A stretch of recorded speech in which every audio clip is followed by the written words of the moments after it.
my path straight. I know I'm gonna shout and praise.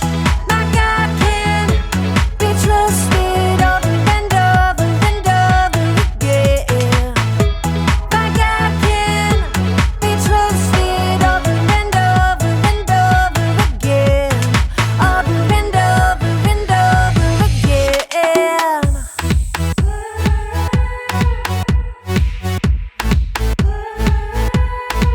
When I am up, when I am down, when life turns me around, should I go left? Should I go right? Should I be walking in circles in my mind? But I know God will make my path straight. I know I'm gonna shout and praise. My God can be trusted over and over and over again. My God can be trusted over and over and over again.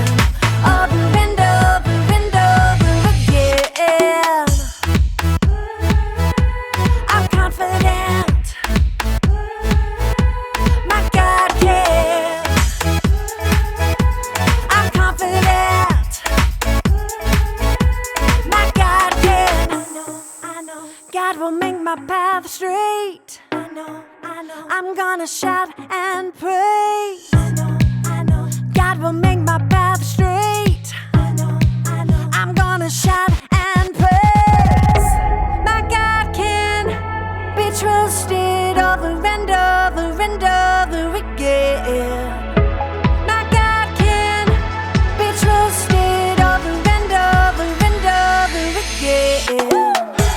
My God can be trusted over and over and over again. My God can be trusted over and over and over again. Yes, He can. Over and over and over again. I'm confident. My God can. I'm confident. My God can. Over and over and over again. Over and over and over again. Welcome to Story Lab. This week, we're going to be talking about trust, while also taking a look at the story of a guy who had a far-reaching dream. Oh, and we're also going to be flying high.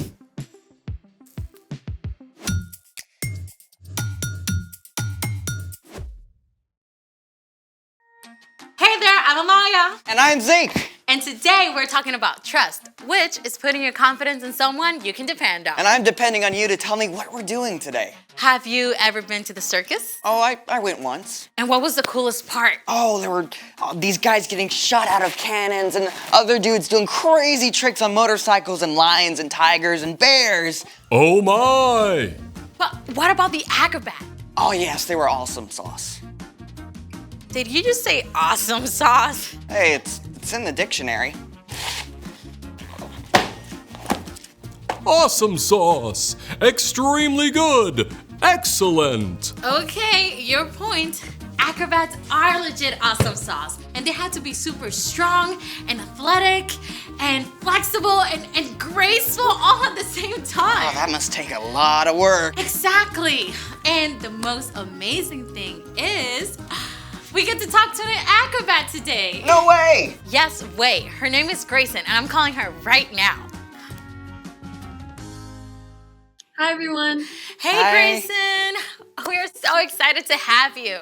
Thank you for having me. So you're an acrobat? Yes, so I do all kinds of aerial work on trapeze, silks, lyra. The what now? Oh, well, I think I can show you guys some pictures. Trapeze, silks, and lyra. Wow. How do you even start doing stuff like that? Well, my friend had a birthday party at the circus gym, and I fell in love with it. How'd you even know how to do it? I had coaches to help me, so they got me started with a lot of the basics. Stuff like balance and strength training. Like pull-ups and stuff? Yes, lots and lots of pull-ups. You have to build up a lot of strength if you want to trust your body when you're in the air. Trusting the trapeze. For sure. So all of the apparatuses have to be tested a lot before we can trust that they're safe. Plus, we have big mats in case we do fall. Wait, so you have to trust your training and the apparatus? What about the people you work with? Well, there's my duo partner, Parker. I have to trust him a lot when he's throwing me in the air. Wait. Parker, he throws you like through the air? Yes. So I was terrified the first time we did it. But we started by practicing in spotting lines. They're like safety ropes to keep me up in case I do fall. Wow! So you have to trust your coach and your partner, plus the spotting lines, plus your training and the apparatus? All at once. So we have to communicate about everything. That is amazing. Thank you so much, Grayson. Before you go, can you show us some of your work? Yes, I'd love to.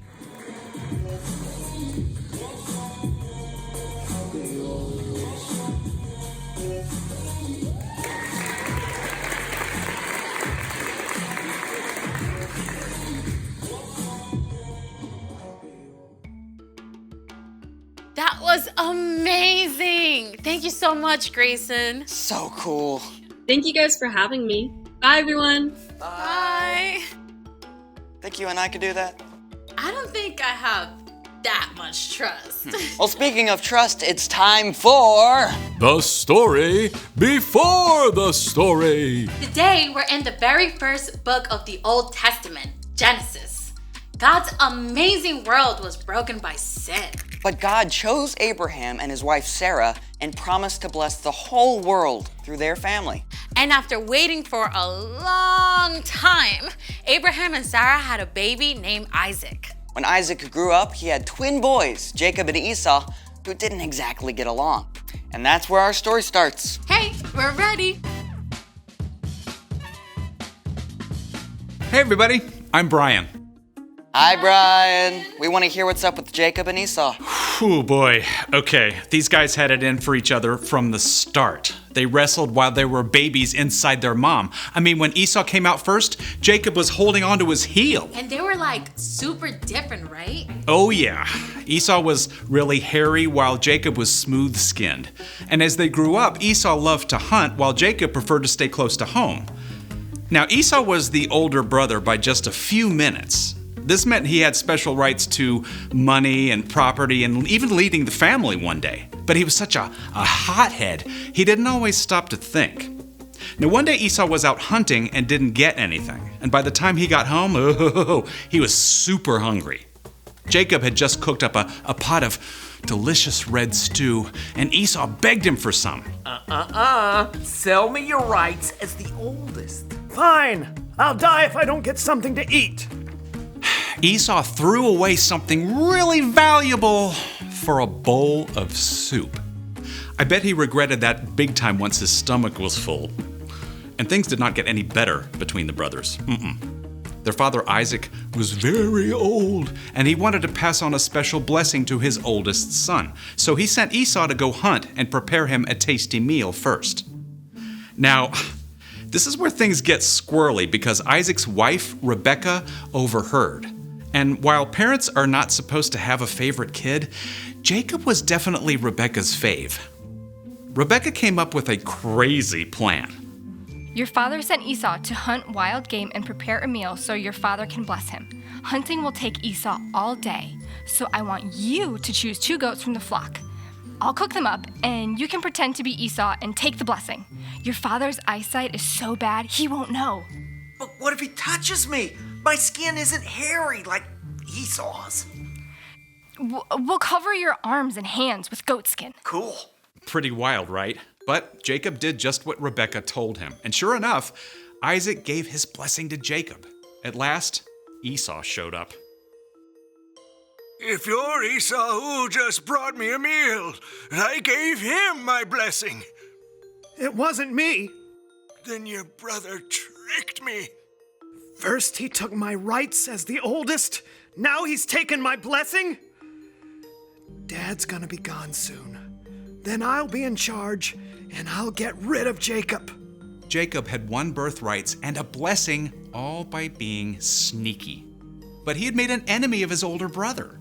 Rebekah wanted to keep her favorite son safe. Esau is going to try to get rid of you, so I want you to run away to my brother Laban in Haran. But I don't know him. I've never been away from home. Just do it. Stay with him until Esau cools down. Okay. Okay, imagine you're Jacob. You got what you wanted, but it's backfired. You've got to leave home and everything you know. It's a pretty scary place to be. Jacob set off through the wilderness with nothing but his own thoughts. What's gonna happen to me? By nighttime, Jacob arrived at... The middle of nowhere? With no place to stay, Jacob curled up on the hard ground with nothing but a stone for a pillow. Neck crick. But as Jacob slept, the most incredible thing happened. He saw a vision from God. In the vision, a broad stairway reached from the earth all the way up into heaven. Shining angels climbed up and down in a parade that dazzled Jacob's eyes. And most amazing of all, the Lord stood beside the staircase. Now, if you are Jacob, you may not be sure what God thinks of you. I mean, God has promised to bless the whole world through your family, but you've done some pretty sneaky things along the way. God might decide to go back on that promise. Then, the Lord spoke to Jacob. I am the Lord. I am the God of Abraham and Isaac. I will give you and your children the land you are lying on. They will be like the dust of the earth that can't be counted. All nations on earth will be blessed because of you. I am with you. I will watch over you everywhere you go. I will not leave you until I have done what I have promised. The light faded, the vision disappeared, and Jacob woke up. The Lord is surely in this place. Early the next morning, Jacob took the stone he had used as a pillow and set it up as an altar for God. May God be with me and do as he has promised. Then you, Lord, will be my God. Then Jacob continued on his journey to Haran, and that's the end. For now. Okay, so Jacob was kind of messed up. Yeah, but even though Jacob made a lot of not so great choices, God was still with him. God still had a plan to bless the whole world, and Jacob was part of that, even though he was not perfect. Many hundreds of years later, Jesus was born into Jacob's family line. It's a story that we're still part of. So, what is our part in that story? Well, you can trust that God has a plan, even when it's hard to see the path ahead. So, maybe you and your best friend had a fight. You can still trust that God loves both of you and that he is there with both of you as well. You just need some time to cool down. Or maybe you're struggling at home or school or really anywhere and you just don't know what to do. You can trust that God knows. God is in control. Yep.